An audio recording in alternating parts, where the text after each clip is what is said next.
Eddie, can you tell us where SMT as a company is today? SMT is maturing as a retailer and hopefully looking for additional retail opportunities. And we're developing our logistics division in a bigger warehouse, bigger location, more services. And we continue to grow and trying to get into more categories in the cruise supply. Well, can you tell us where your stores are now and how they're set up? Stores are situated in the Old San Juan cruise terminals. There's an additional store in the Aguadilla airport. There's a secondary airport in Puerto Rico. And we don't stop looking for new opportunities. We explored and attempted St. Martin. We looked into Orlando. We're looking at new opportunities, but it's difficult for regional players. The big guys seem to be gobbling it all up. Okay. Can you tell us, you were one of the first retail operations to set up your store so that all of the passengers, especially on the cruise ships, had to go through your stores. How has that worked out for you over the years? Over the years, it's been good and it's been bad. Depending on the relationship with the cruise line operating in that particular pier, they might detour the passengers or they might run them through the traditional passageway, which if you're in a good relationship, they'll walk through your stores. If they're not in such a good relationship, they might be detoured. That's very interesting. I did not realize there was a way to get around going through the stores. Sometimes there is, and also as the ships have been evolving, different sizes, they cannot always disembark and embark in the same gangway. Sometimes the first floor, sometimes the second floor, sometimes an intermediate floor. That'll alter the route. Well, with this situation, where do you see your future growth coming from? Well, continue to develop the concessions that we have. We still have until 2026 under contract with the current concessions. We have been negotiating and close to signing new locations within these terminals. It'll allow broader assortment of goods that we in the past have not been able to sell. We're following the ship trends, hoping to find the next new place, and we're exploring airports. In the past, we only did or considered properties under the U.S. flag, but today we're considering the U.S. or any foreign country where a combination of us with the scenario or the opportunity is good. The airport you're in now, can you just tell us a little bit about it? Yes, it's a regional airport. It handles flights to particularly Puerto Rico national destinations. Fort Lauderdale, Orlando, Newark, Kennedy, and some small charters to the Dominican Republic. It's located on the west side of the island. It was a former Air Force base. They turned it into an international airport, and it's been very, very good. And what is the passenger volume that goes through there? They are reporting, we have about 600,000 passengers a year. Now that the San Juan airport has been turned over to Azur, the local ports authority will have more money and more time, and they're under commitment with the Federal Aviation Authority to develop the regional airports. So we have hopes, high hopes, that they will be focusing more on the regional airports and developing them. Let's go back to the products a little bit. Pricing has always been so key at SMT.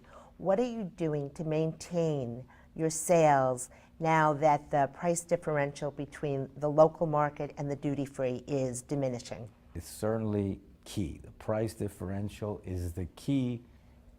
It's the reason for the existence of duty-free.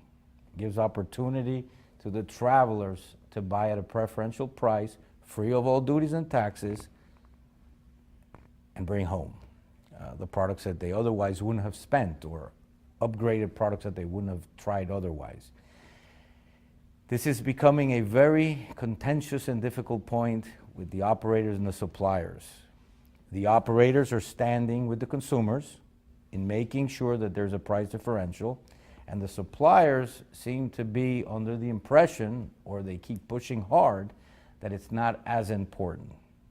This is the biggest problem that we're experiencing right now, convincing the suppliers to maintain a price differential.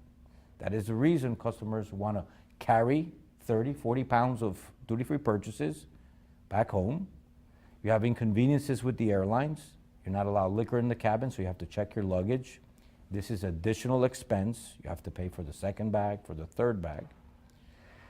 So you are forced to spend a lot more of your margin in creating a retail entertainment space where you convince the customers that these items are advantages to be bought at duty free, even though the price might not be advantageous. So a lot of money from our margin is spent in creating a fun environment, an entertainment environment, where they might even get confused and buy the product because we've confused them. Okay. And where do you see this going?